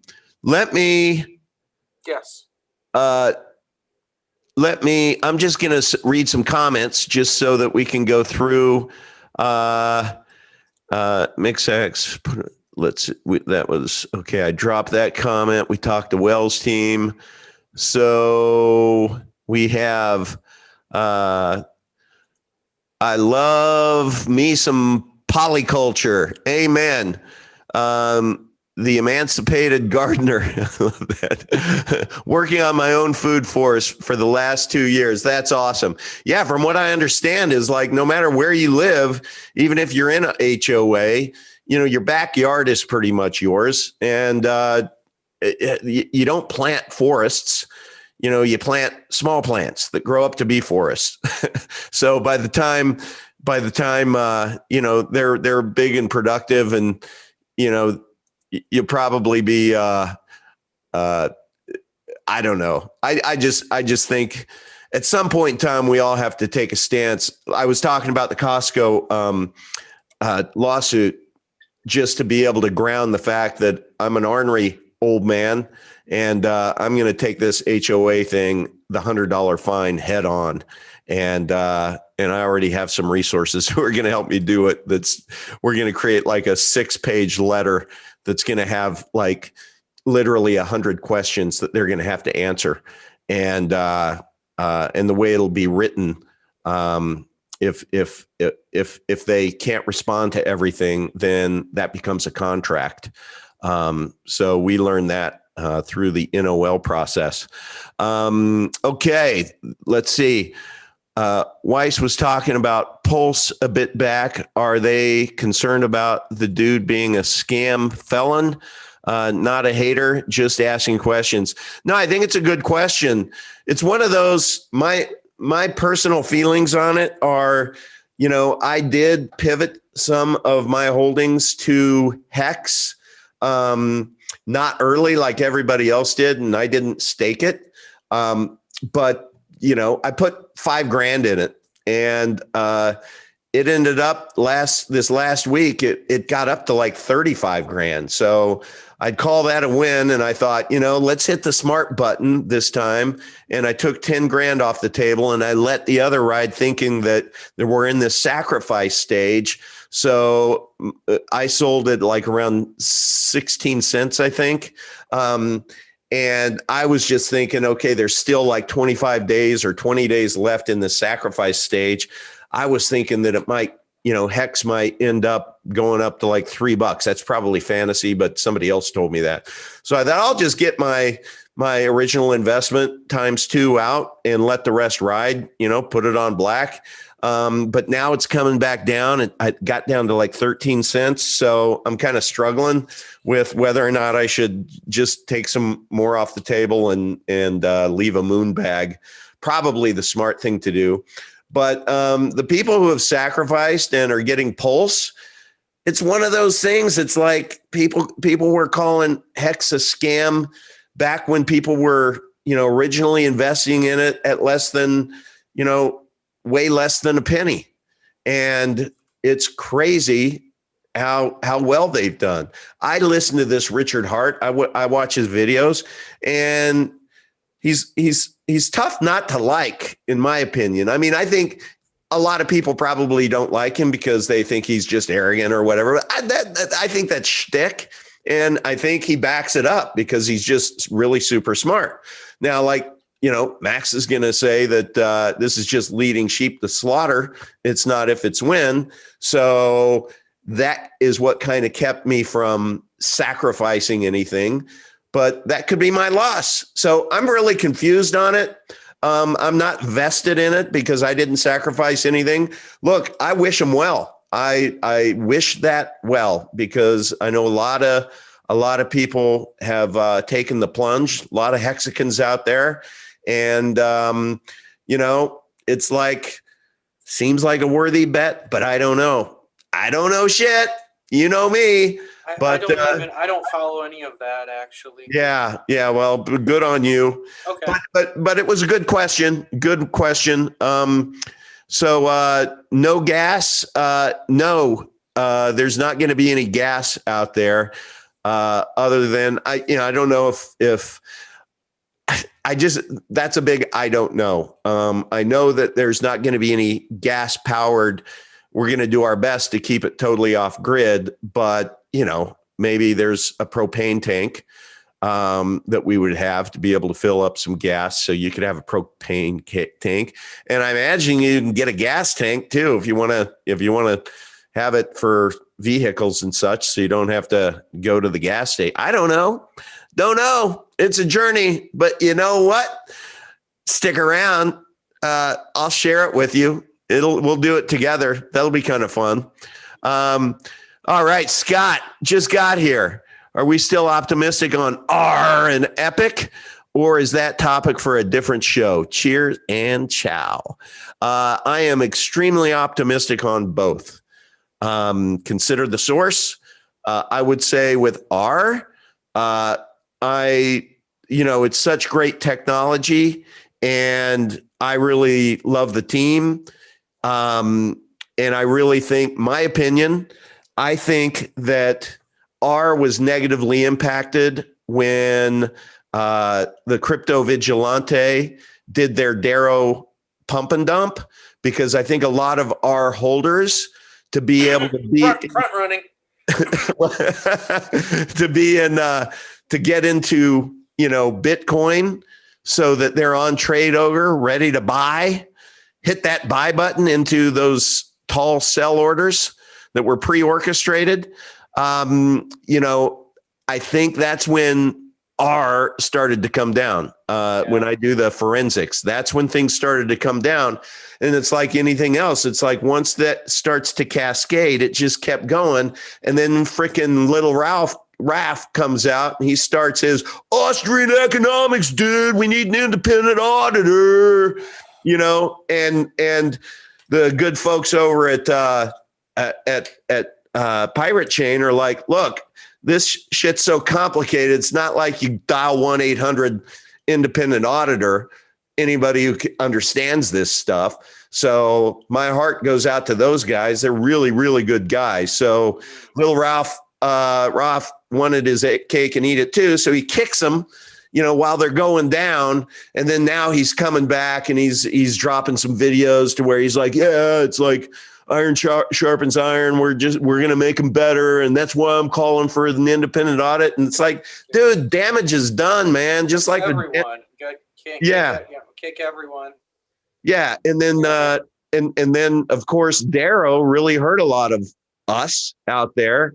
And I've had so many people DM that is just like, Totally. TCV, man, they screwed up big time on that because this pick was already a pick. And I don't give a shit about their verbal gymnastics of saying it was just an analyzed coin back in February. That's not how your folks work, your subscribers work. You guys are the experts. You do the analysis. We trust you. So when you are really high on a coin to do a 25 to 75 page analysis, guess what? Most people are going to buy that coin, and you did too. And so I think when DERO really didn't take off, that they're sitting there holding a lot of bags, really disappointed in it. And they're like, hey, you know what we could do? We could just sneak it in and we'll just put it in as 2% of our portfolio, but we'll have Jeff chum it up for like weeks, like a month, and just get everybody frothed up because we know how the market dynamics work. We know what's going to happen. We'll tell them things like, well, hey, I have it right here. I used his own words. We aren't shy about making bold claims like no one in the crypto market has the crypto investing power, brain power we do. You know what? Shame on us for believing you. Our pick is going to be out on Monday. After that, you'll be late for the party. Is that not a little bit of chum, Matt? I don't know. Sounds like it to me. I think what if we had all stayed together? What if we all stayed together and we pushed this thing and we weren't, what if we were really good at this? Yeah. And then it destroyed us completely. And what I mean by that is, what if everybody got in behind a little closer? Yeah. Oh, yes. So what if we did all of the right things instead of having, so this pressure we're feeling now with each other, maybe that pressure makes diamonds. Because could be. What if we had all done all the technical analysis and all the this and all the that, and we bought cryptos when Tether was printing and we sold before. What if everybody did that and not ban the person who says something about that? But anyway, right. What if we all did that and we created this fake libertarian country club, and everything was perfect on paper, but we never dealt with real problems, and so we just became even worse than the things that we united us to complain about. Does that make sense? Like it was like worse than your Babylonian, I don't know. Are you saying that they just gave us a shiny object to play with and we all went and played and then they did a rug pull on us? I'm not quite tracking. No, okay. What if somebody with some sort of 800 IQ was in the crypto? What if Max was the leader of Crypto Vigilante? What if he'd orchestrated the instead of pump and dumps and just really obvious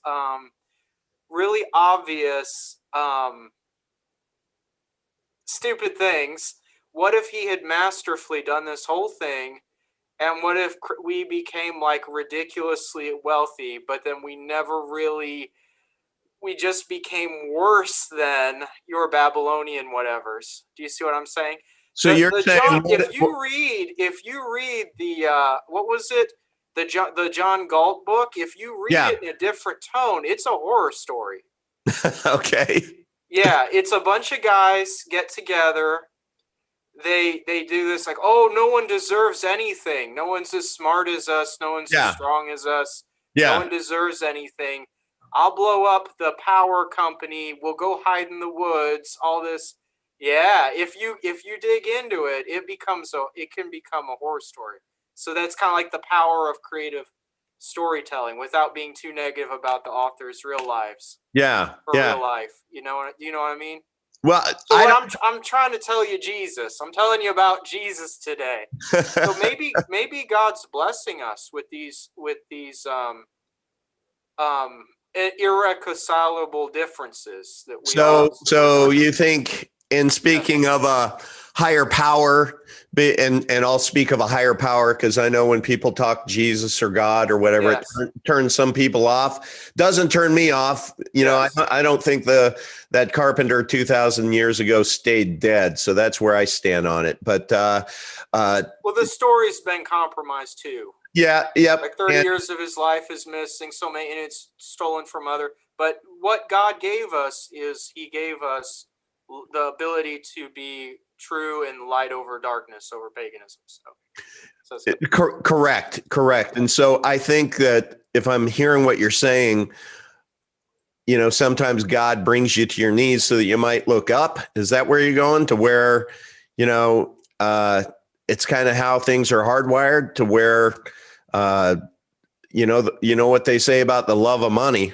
If we are all so focused on that, look, it for me, it just became an interesting asset class in January. And like everybody else, it's like, you know, being on that ride from January to April, shoot, anybody could feel like they're just smart as heck just because your timing was right. You know, I mean, it's like everything was going one direction.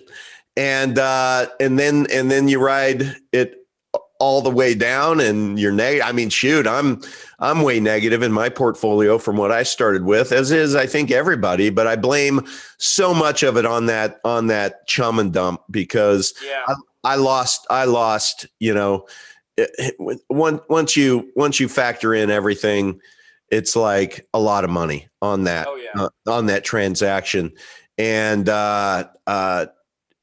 you know, it's like so obvious to me after the fact what happened, you know, once I did the forensics and, you know, what you can't do is have an alternative or an opposing point of view in there. And if there's anybody out there watching this who are interested in becoming a TCV subscriber, then by all means go in there. Just know that if you ever have a dissenting opinion, you will be mocked, shamed, and banned.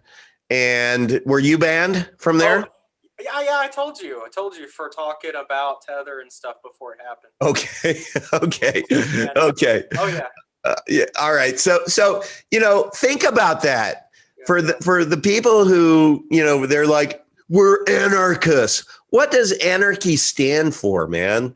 It's like, you know, I'll leave you alone. You leave me alone. Let's just do life. Look, we can all agree to disagree. You know, don't mess with my shit. I won't mess with yours. You know, that's kind of the basis of true anarchy.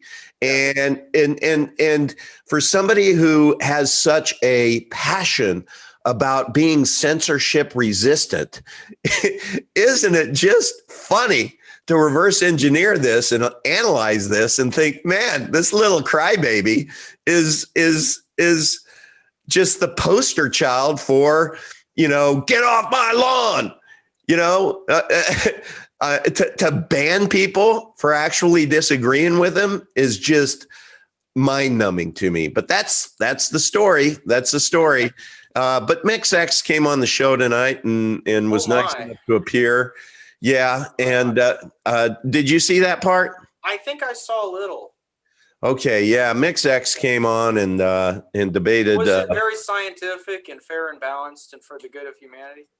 Well, here's what I will share with you is the one condition was that he would be. Okay. Hi. My dad's over at the house. Oh, good. Hi, Dad. The one condition is that he remain anonymous, so I had to shut the lights down and change his voice, and so that allowed him. But it was interesting. He seemed to be a lot more comfortable and fluid when I changed it to this voice. So I'm not saying anything, but Mix.X, I don't know. There's just a little bit of echo. In his head. All right, that's just me playing a little bit, but no, I decided that because my scheduled interview didn't happen, that I'd still go live and we'll have a little fun tonight. Okay. So yeah, let me see if there's anything else here. We have hi Uncle V and Matt. Hey Tara, just got in. You have to rewind, and there was a great debate at the beginning, Tara. And CSR, thanks for the thoughts, T. Appreciated. You're welcome. Uncle V, are you able to build an Earth ship on Galt's landing? One of the 6 principles of the Earth ship is being exposed to the south with greenhouse. You know, sounds to me like, Tara, need to have you on the show to teach me a little bit about the Earth ship facing south in a greenhouse. That sounds like a project Uncle V would be down for if you can smoke a cigar in the greenhouse. And I guess if it's my movie, I can do that. Let's see, Blvd, Blvd Miracles got wrecked on DERO too. Join the club. We're part of the DERO Wrecked Club. Yeah, that sucked, didn't it? It was like, but there were people that had a cell wall that did handsomely, did very well. There was one douche in the chat that was like bragging on how he held DERO prior and sold it at 24 cents. And he ended with, I did well. Fuck you. Didn't DERO only have a 9-page report? I don't know. I didn't read the report. Is it even like, okay, so I'm sorry, I don't mean to be whatever, but so like who cares if some of the people are like I try to prioritize my my complaints, so it's like, well, who cares if this individual's a homosexual, really, and who cares if the DERO, what about just a sentence of lies? Like if DERO is a lie, would one sentence of lie be any worse than 30 pages of lies with like pop outs and little like holograms and, you know, like all this, it has a team of 1,000 people. It's like, no, it's one guy who copies and pastes. And it's like, do you really want, like, do you want more? So I don't know. So what you're saying is, you know, you if your foundation is sand and you build more, yeah, and you keep building on that, yeah. So it becomes kabuki theater. You know, it's still not on solid ground, and it's gonna come crashing. So I think it's a good point. Valid point. Look, my issue with it came down to one issue, and it was the fact that after it happened, I was like, WTF happened?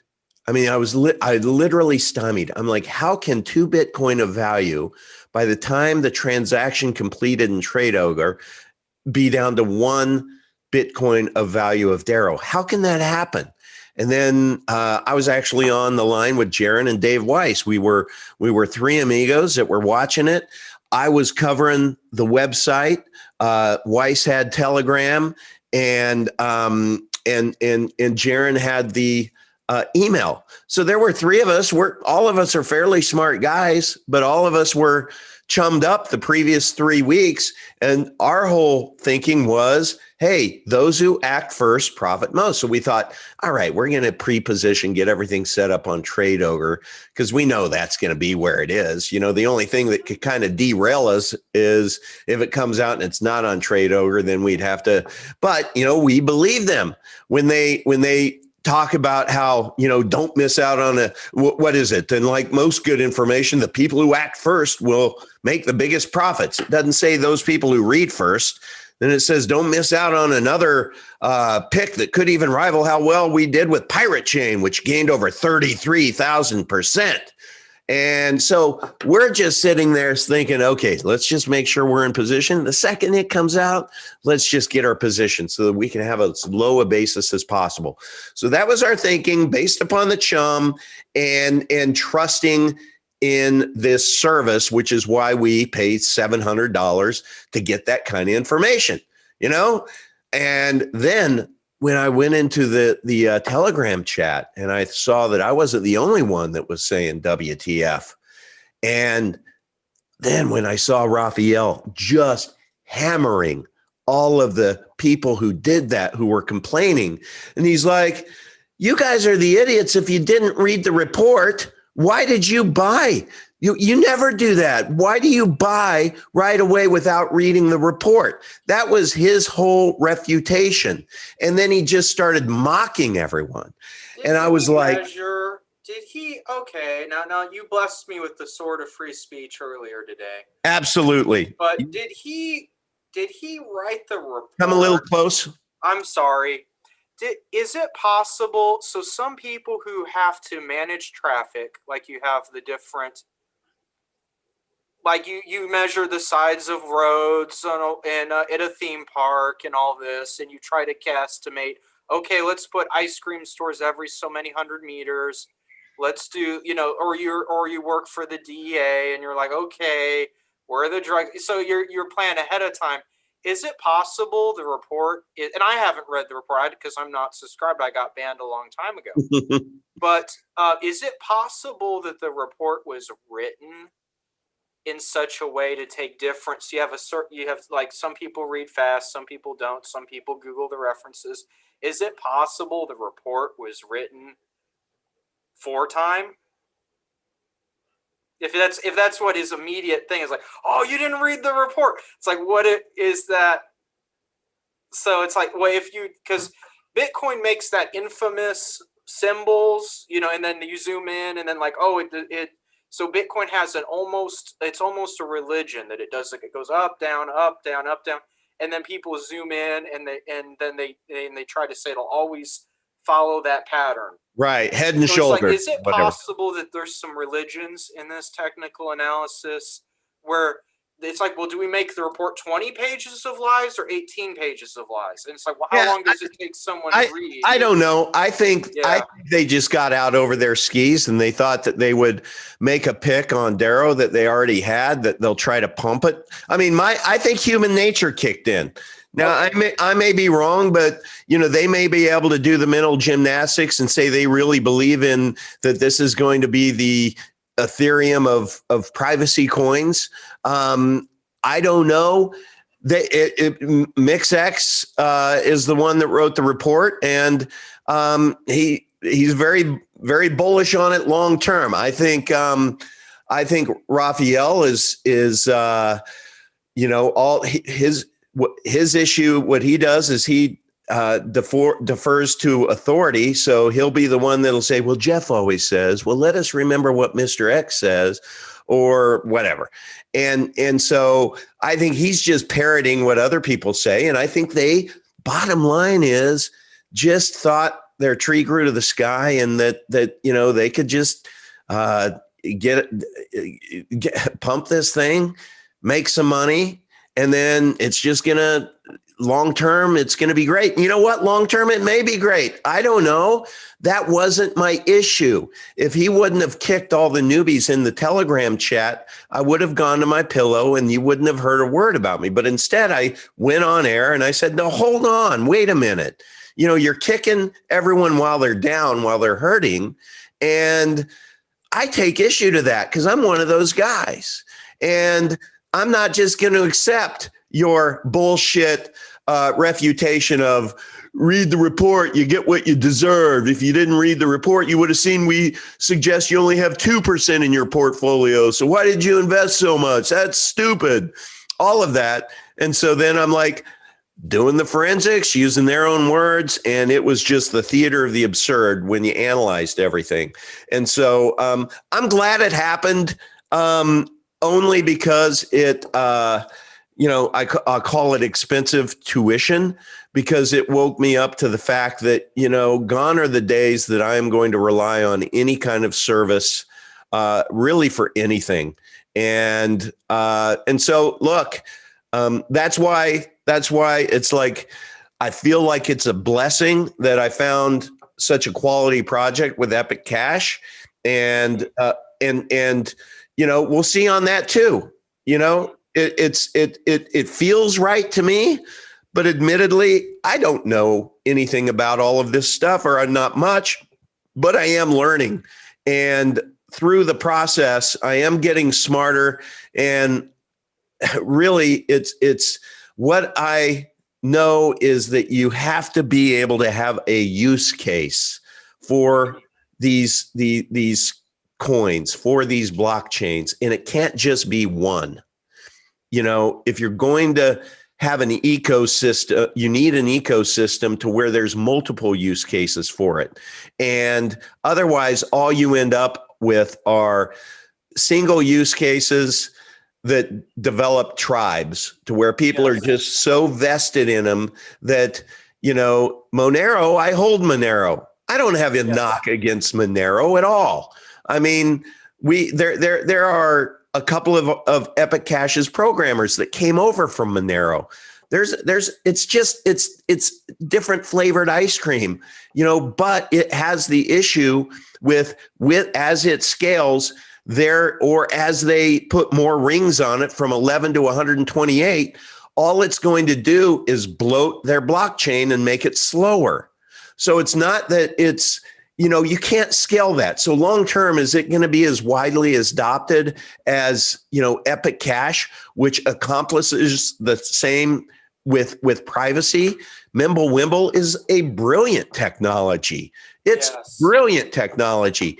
And the block size is 1.5 gig versus 100 times that for Monero or these others. So the only way that you can achieve this vision of being able to have every single person on the planet with a cell phone, mobile phone mining, is if your block size is next to nothing. And that's what's accomplished with Epic Cash. So there's the use case right there. It's private, and now you can use it for currency, and it mirrors the original Bitcoin, 21 million. There's going to be a point of singularity in 2027 where it'll match, coin for coin, Bitcoin, to where from an emission standpoint. And so it's just beautiful. It's basically, if you could take Bitcoin and have the benefit of 10 years of technology and learning and recreate it, that's what Max did. And so I look at that and I think, that's a project that I can get behind and believe in. And I would rather go narrow and deep now versus shallow and wide from a portfolio standpoint. That may prove to be a mistake, or it may prove to be genius. But that's where I am, and I think I'm going to be rewarded long term because I'm asking all of the right questions, and never again am I going to buy anything that is pre-mined. Never. No. Never. No. You are just you're auto rejected in my mind.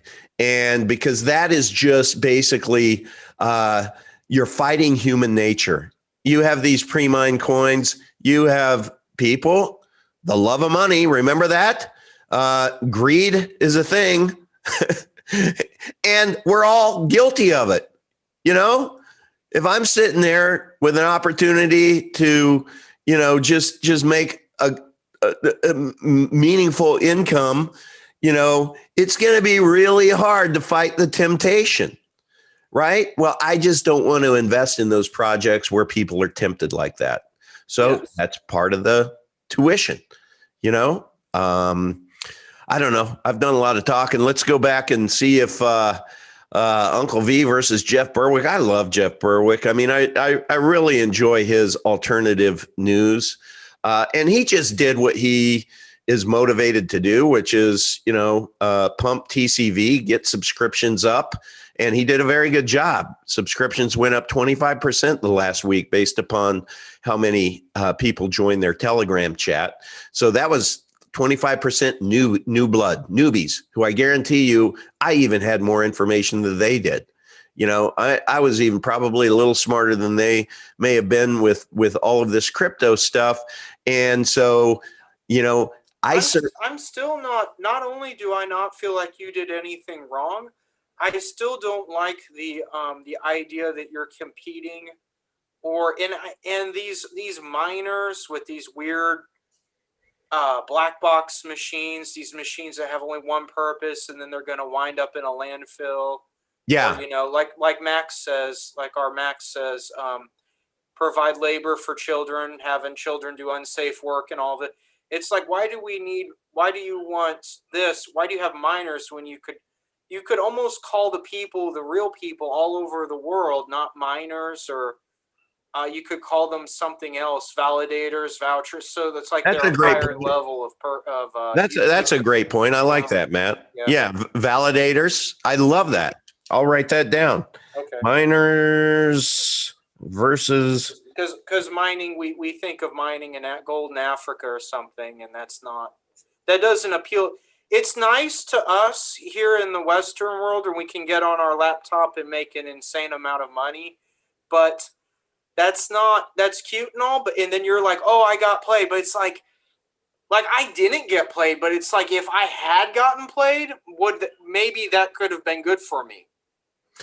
Yeah, I don't know. It opens the reality up. That reality isn't me on my laptop. Yeah, that's screwing with people on the other side of the world. That is a valid point. Our conscious and all that. That's a valid. I think it's a valid, healthy perspective, and I think you're right. I think with me sharing my journey, good, bad, or ugly, you know, I hope that it does help others either positively or stay away from some negative things out there. So I'm just going to continue to be an open book on this. And I'm the first one to encourage people for, you know, doing good things or leaning in, doing great work. And then I have a spine and am willing to push back like with Raphael and Mix.X, and it is what it is. But let me look here. Controlling the narrative in a study group sounds more public school than Arno capitalistic. Yes, you're right. Craig, all cryptos are down now. We saw this over and over the years. If we have fiat available, is good time to buy, but it can even go lower. Okay. Thanks for your reply, Tara. You've been buying at $2. I was lucky enough to get in around $4 and not $16. See, that's the thing. It's like I too got in. My basis for R was I got in with my first tranche at $3.25 and my second one at $4.75. So, you know, I'm probably right there around $4, right, as an aggregate basis. And it went up to, I think, $17-ish. And that was a point in time when Jeff was really preaching that it was going to replace Bitcoin. It was going to be, you know, $50, $100, $500. Those were the walks. So those were where we were all mentally, right? And why not us, right? And then when it started to come down, well, first of all, it went through its thing and kind of it went down to about $8. That's, I think, in that initial pump and dump, I guess. And I'm not going to call that a pump and dump because it was round two. It was just, that's when Jeff started really promoting it. That was when they had the TCV summit and they started talking about R. So that's when they got a lot of additional adoption. So it makes sense. And I think that's good for the merits of R. I think that that's good. You know, it exposed a lot of people to it. And I really like the coin pick and I like the team over there. So, but that went through market dynamics that I kind of thought DERO might go through the same thing, to where certainly it took more than just a single transaction to convert a Bitcoin of value or to make it disappear. That's what just stymied me. You know, I thought it would keep going up and up and up. all day, right? Maybe this time you might take a look at that and say, okay, if I get in at a low basis, maybe you can take your initial investment out at some point in time, maybe even during that day. That's kind of what I was thinking, but when it all happened in a flash, that's what was just surreal to me.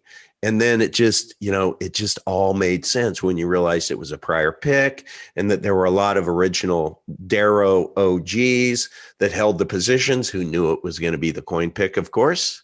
And they were able to just put the sell orders in. So I don't know, man. I had my best friend. He finally listened to me. And I'm like, I'm telling you, bro, start getting into crypto. And what horrible timing, because he's the guy who got in around $15, and God bless him. He doesn't hate me.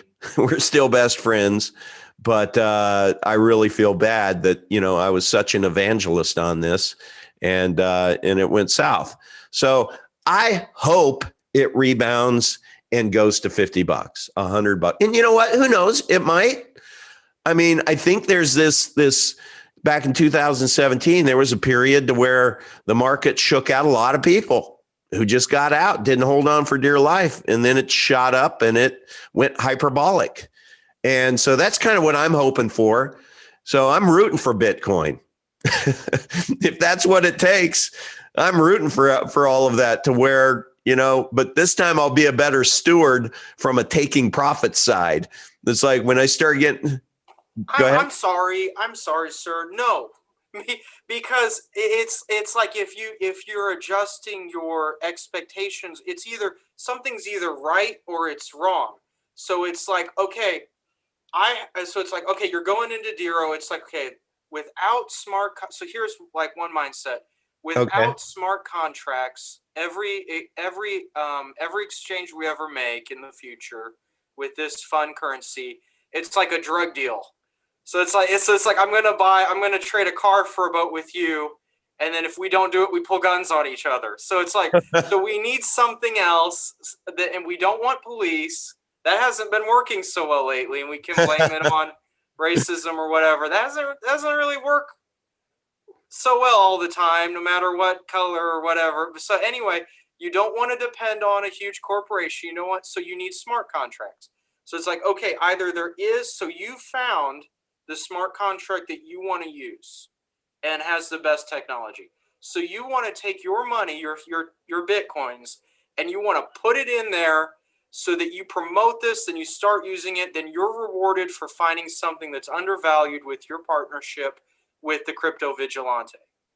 So it's like, yes, so that's the reality. So it's either valid or it's not valid. So let's say it would be equally bad if it was an invalid idea and there's no smart contracts and you ride this thing to $500 and then you sell. Yes, it looks good on paper, but in the course of things, it's still invalid. Do you see kind of how I?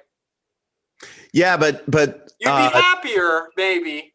But you could get hurt later some way. You could take that point of view on any asset class. Yes, that's fair. And so hold on, I think there may be somebody trying to get in. Let me get out and I'll let you talk to a real expert. Hold on one second. Okay. Don't go away. Okay. Where the hell is my? I still have the free speech sword, and it's been a long week. I hate this. I had some hold family on, member Izzy. So I'm messing around with all that. Right. Izzy is in the house. Oh, Izzy. Hey, Izzy. Izzy. Is this Islo or Izzy? I think it's Izzy from Epic. Is it? I hope so. Yeah.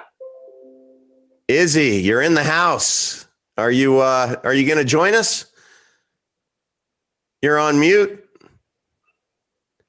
Hey, Izzy. I let you in. Let me, I I asked him to start video, or he doesn't have to start a video, but all right. Let me give you some. I'll get Anyway, off of real I'll get off of my moralistic thing. I'll use the restroom. Let me come back in a minute. Hold on once. Yeah, no worries. So Izzy, if you're going to come in, come on in. You missed the beginning. I dropped a link in there, and I just said if people want to come in and talk, come on in, but don't come in and just listen, because you can listen on YouTube, and then I won't feel like we're just waiting for you. So if you're in the house, Izzy, and you want to come on, awesome. I'd love to chat with you. If not, then we'll just say hi in the chat. Okay, so everybody in the comments, let me know. This was totally a free form tonight, just because an interview went south. I decided to go live anyway. Put a link in so you guys could call in. Do you like that?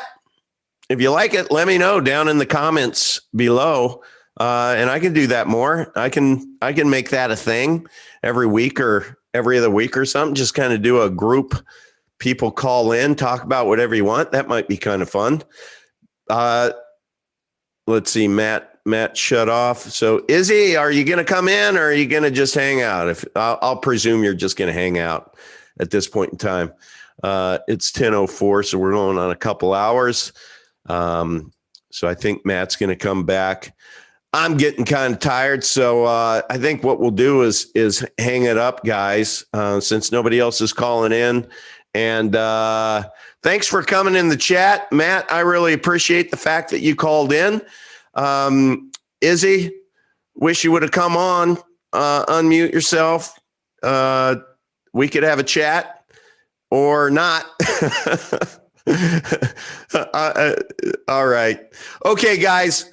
I'm going to say sayonara. Go grab something to eat, but